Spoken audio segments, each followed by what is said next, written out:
Diyos, tunay nga kami nagpupuri, nagpapasalamat sa iyong dakilang pangalan, Panginoon. Maraming salamat po sa buhay at kalakasan na patuloy mong ipinagkakaloob sa bawat isa sa amin, Panginoon. Maraming salamat po sa mga oras na to na kami ay iyong iniingatan, ginagabayan sa aming online service, Panginoon. Salamat po dahil kahit di pa kami nakakapag face to face ay alam namin na ikaw ang aming kasama, Panginoon. Kaya nga, Panginoon, sa mga pagkakataon pong ito ay hinihiling po namin na pangunahan mo po ang aming pananambahan. Dinadalangin ko po sa inyo ang aming pastor, Panginoon. Patuloy mo po siyang ingatan, patnubayan, pati na si Ate Baby, Panginoon. Patuloy mong silang gabayan sa kanilang pang-araw-araw na buhay. Bigyan mo po sila ng katalinuhan, Panginoon, ang aming pastor, Panginoon. At nawa po, Panginoon, ang salita na aming maririnig ay maisabuhay ng bawat isa sa amin, Panginoon. Magamit namin sa pang-araw-araw naming mga buhay, Panginoon. Tunay nga, Panginoon, dalangin po namin ang sitwasyon ng bansa, Panginoon. Alam namin na laganap ang sakit na COVID, Panginoon, at maraming dinadapuan ng sakit na to. At isa na po kami rito at ang iba pa naming kapamilya, Panginoon. Pero alam namin na ikaw ang dakilang Diyos na manggagamot, na patuloy na gagabay sa bawat isa sa amin, patuloy na magpapagaling, Panginoon. Panginoon, dalangin po namin sa iyo ang pamilya ni Ate Nina na ngayon ay nakakaranas ng mga sintomas ng sakit na ito, yung mga virus, Panginoon. Pero alam namin, Panginoon, na handyan ka, kaya alisin mo lahat yung takot, yung pangamba, kundi patibayin mo po ang pananampalataya ng bawat isa, Panginoon. Tunay nga, Panginoon, na idinadalangin po namin sa inyo ang bawat isang miyembro ng Pakuyo MC. Ingatan mo po ang bawat isa, bagamat meron na po kaming kasabikan sa isa't isa na hindi kami nakikita. Pero alam namin na hindi magkita-kita sa panahon ngayon ay darating din yung panahon na muli kaming magkakasama-sama upang kami ay patuloy na magpuri, sumamba sa iyong dakilang pangalan, Panginoon. Kaya nga, Panginoon, nagkakalayo man kami ay ikaw ang sumama sa bawat isa sa amin, ikaw ang humipo, ikaw ang umabot sa bawat isa sa aming mga kalagayan, sa aming mga pangangailangan, Panginoon.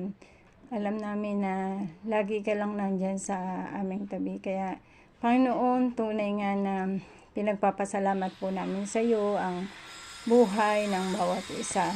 Tunay nga na patuloy mo kaming matunghayan na nagpapasalamat, nagpupuri sa iyong dakilang pangalan. Tunay nga, Panginoon, ang lahat ng ito ay aming hinihiling at pinadalangin sa matamis sa pangalan ni Jesus. Amen.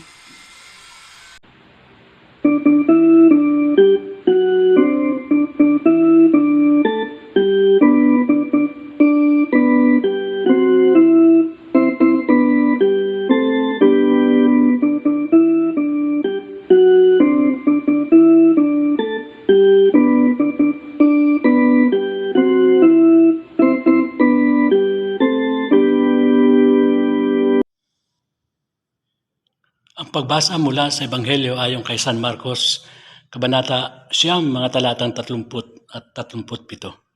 Pag-alis nila roon, nagdaan sila sa Galilea. Ayaw niya malaman ng mga tao ang kanyang kinaroroonan, dahil tinuturuan niya noon ang kanyang mga alagad ng anak ng tao ay ipagkakanulo sa mga tao at papatayin. Ngunit siya ay mabubuhay muli pagkatapos ng 3 araw. Ngunit hindi nila naunawaan ang kanyang sinabi at natakot din naman silang magtanong sa kanya. Dumating sila sa Capernaum. Nang sila'y nasa bahay na, tinanong ni Jesus ang kanyang mga alagad, "Ano ang pinagtatalunan ninyo sa daan?" Hindi sila makasagot sapagkat ang pinagtatalunan nila ay kung sino sa kanila ang pinakadakila. Naupo si Jesus, tinawag ang 12 at sinabi sa kanila, "Ang sino man nagnanais maging una ay dapat maging huli sa lahat at maging lingkod ng lahat." Tinawag niya ang isang maliit na bata at pinatayo sa harapan niya. Pagkatapos, kinalong niya ito at sinabi sa kanyang mga alagad, "Ang sino man tumatanggap sa isang maliit na batang tulad nito, alang-alang sa aking pangalan, ay tumatanggap sa akin. At ang sino man tumatanggap sa akin, ay hindi lamang ako ang kanyang tinatanggap, kundi pati na rin ang nagsugo sa akin." Pinagpala po tayo sa mga salitang ating narinig. Maglingkod, hindi upang paglingkuran. Isang mapagpalang linggo po sa atin lahat. Minsan may isang kabataan na lumapit sa akin at sinabi, "Pastor, napakahirap na maunawain ng Biblia. Ilang beses ko nang binabasa, hindi ko pa rin maintindihan. Ang tungkol ko, baka ang ibig mong sabihin ay mahirap gawin ang nakasaad sa banal na kasulatan. O kaya naman, pwede ang kabataan na nakausap ko ay ayaw talagang unawain, katulad din ng mga alagad nung panahon ni Jesus. Talaga naman po mabibigat ang turo ni Jesus. Nung isang linggo lamang ang tinuro ni Jesus ay ang paglimot sa sarili. Mabigat na mga turo ang mga itong, pero dinagdagan pa, pinapapasan ang krus. At sabi niya ay saka ka lang makakasunod sa kanya. Ngayong linggo naman, ang bagong turo ay ang sino man nagnanais na maging una ay kailangan na maging huli sa lahat. At hindi lang yon, kundi maging lingkod ng lahat at tumanggap sa isang katulad ng bata. Mga babibigat na turo na magagawa lang natin ang mga ito kapag natutuhan na natin magpakumbaba. Tandaan po natin na hindi lang ito kanyang itinuro sa mga alagad, kundi kanya itong ginawa. At hindi lang pagpasa ng krus, kundi siya mismo ang pinako sa krus at namatay. He walked the talk. Ginawa niya ang kanyang mga turo, hindi lang sa salita, kundi sa gawa din. Sa ating leksyonary ngayong araw, sinasabi na habang naglalakad si Jesus kasama ang mga alagad papunta sa Capernaum, ang kanyang mga alagad ay nagdidebate kung sino sa kanila ang pinakadakila. At kahit hindi nila ito sabihin, ang kanilang naging pagtatalo ay alam ng Panginoong Jesus. Wala silang may tatago sa Panginoon. Ang ginawa ni Jesus ay hamunin sila na maging huli at maglingkod sa lahat upang maging dakila. At upang lalo pang maintindihan ito ng mga alagad, pinalapit niya ang isang bata.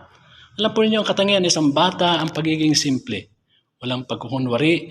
At ito ay naghahatid ng galak sa isang pamilya. Nais ni Jesus na tulad ng maliit na bata, tayo rin ay magdulot ng kagalakan sa iba.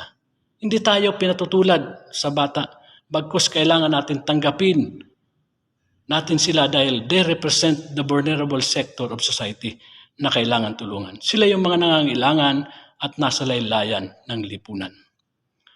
Ang pag-share sa mga biyaya at talento binigay sa atin ng Diyos ay maliwanag na ito ang sinasabi ng Biblia sa pagiging dakila.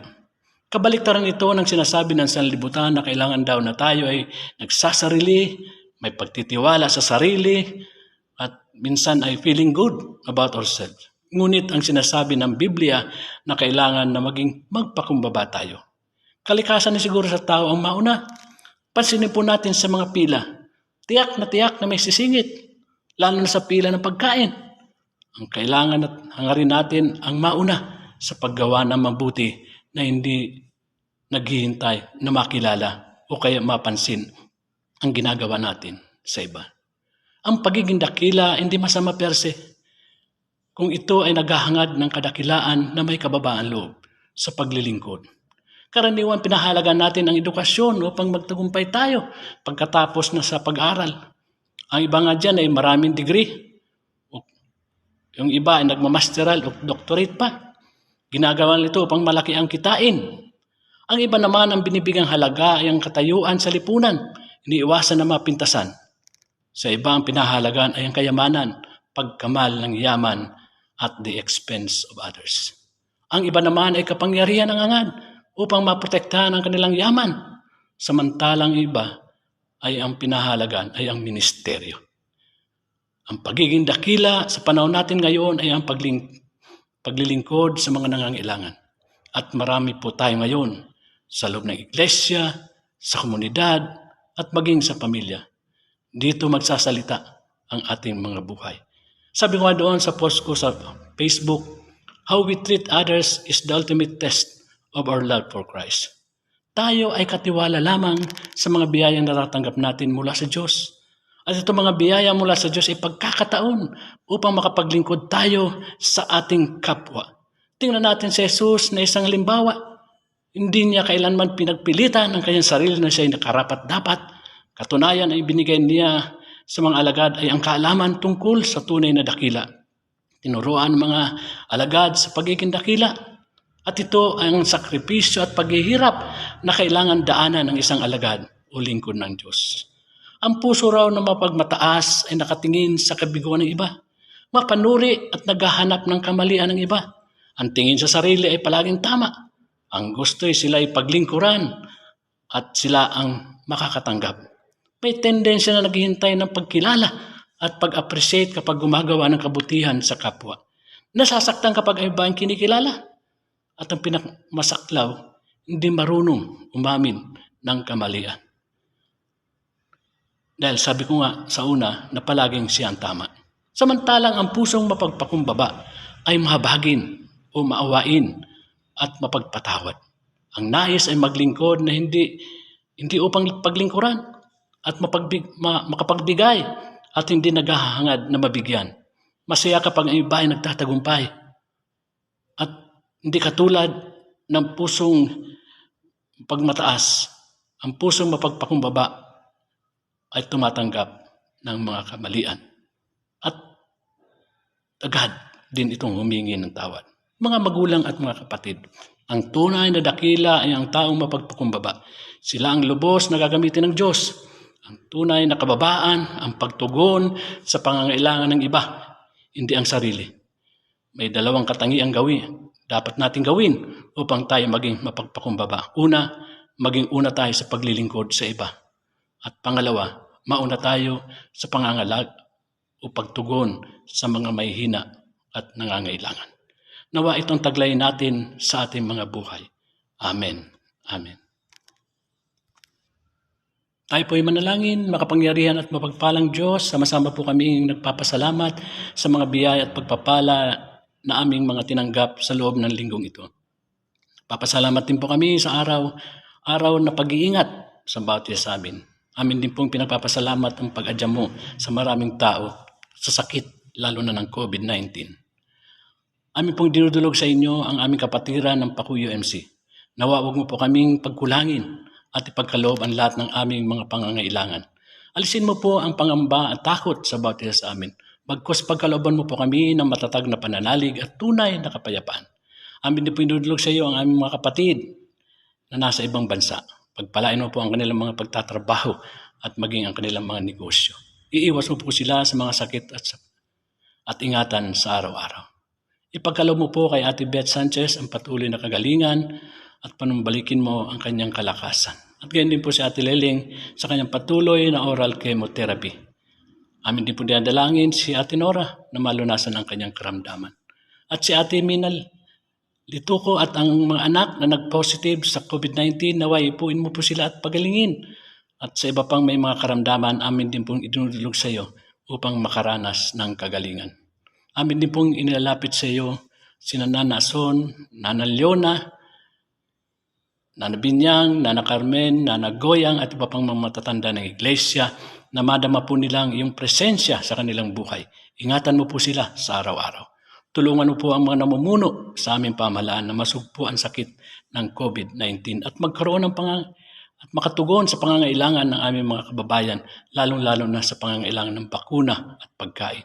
Nawa ipuin mga mayayamang bansa na tumulong sa mga mahihirap na bansa tulad ng bayan namin. Amin nilapit din po ang aming mga frontliners na sa araw-araw ay umaharap sa panganib ng pagkakahawa sa sakit ng COVID-19. Bigyan mo po sila ng proteksyon at kalakasan na kanilang magampanan ang kanilang tungkulin.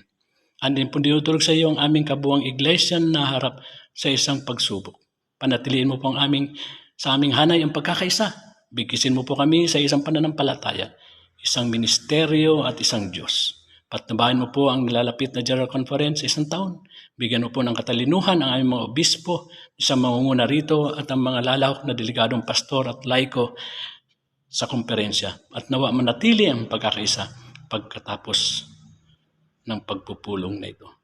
Amin din pong pinagpapasalamat ng mga magdiriwan ang kanilang mga kaarawan sa September 21, ang kapatid na Judith Sison, September 22, Reverend Amy Hernandez, September 23, Emmanuel Enriquez, at September 24, Lily Rosas. Patuloy na maranasan nilang yung pag-ibig sa kanilang buhay. Pagkalubong na po sila ng maraming kaarawan. Ito po ang aming dalangin sa pangalan ng Ama, ng Anak at Banal na Espiritu Santo. Amen.